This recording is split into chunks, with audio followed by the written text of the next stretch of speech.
Canada. We're home to 20% of the world's fresh water supply and the largest boreal forest in the world. We're the second largest country in the world by land mass, and a third of that is still wildlife. Our national flag is a maple leaf. It's no wonder that we used to consider ourselves great defenders of the natural world. But then something happened.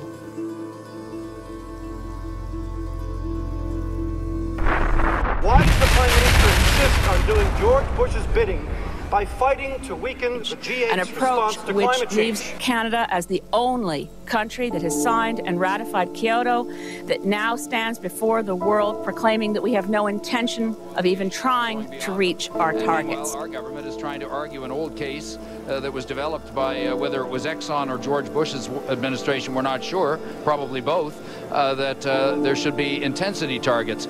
That was designed as a technique to bamboozle people. Looks like Canada is the only one to formally withdraw from the UN conference. Temperatures have been rising right around the world.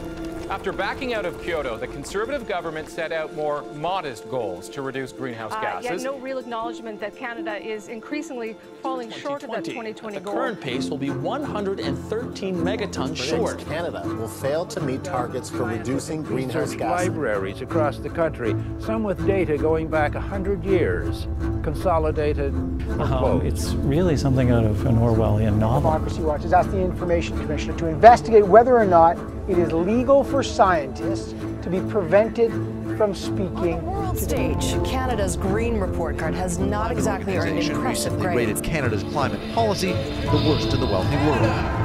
He's accusing the federal government of gutting environmental protections by burying critical environmental Canada to start putting the interests of people First Nations people have been subsidizing the wealth and prosperity and programs and services of Canadians from our lands. Share with Canadians my deep concern that our Prime Minister is staking a case for planetary disaster and not for action. I'm just worried about what the world's going to be like in 25, 30 years. Very, very strong and compelling response from Canadians on this issue.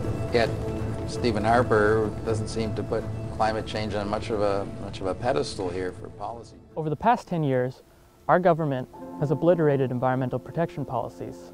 It shrugged off First Nations treaty and inherent land rights. It's muzzled publicly funded scientists. And it's also obstructed international progress to address climate change. Now our government seems to think that it can completely ignore its own commitments to climate action. But there's another Canadian tradition that's quickly being torn to shreds. And that's the great Canadian myth of apathy and complacency. Because we are standing up and we are coming together like never before. We are fighting relentlessly to purge our country of the gross injustices of our own government. We are standing up for ourselves, for each other, and for our future together.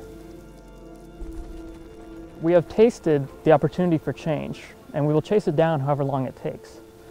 Reporters peppered Stephen Harper with questions about upcoming protests. Protesters are actually staging a sit-in at Environment Minister Jim Prentice's constituency office. And that's what those young people were yelling about inside the House.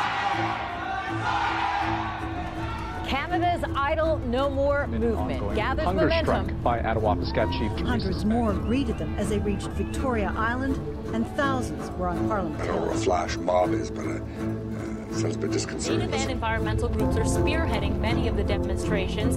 Hundreds of people. Critics staged a massive rally in Vancouver today, and they weren't the only ones. A national day of action drew together environmentalists, First Nations, and concerned citizens. Protesters walked right onto the stage within a few feet of Stephen Harper. In fact, more than 100 rallies like this were staged right across the country.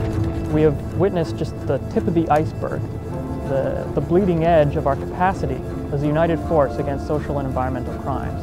And each one of us who stands up is a shard of evidence in the name of that pursuit. And that's really powerful.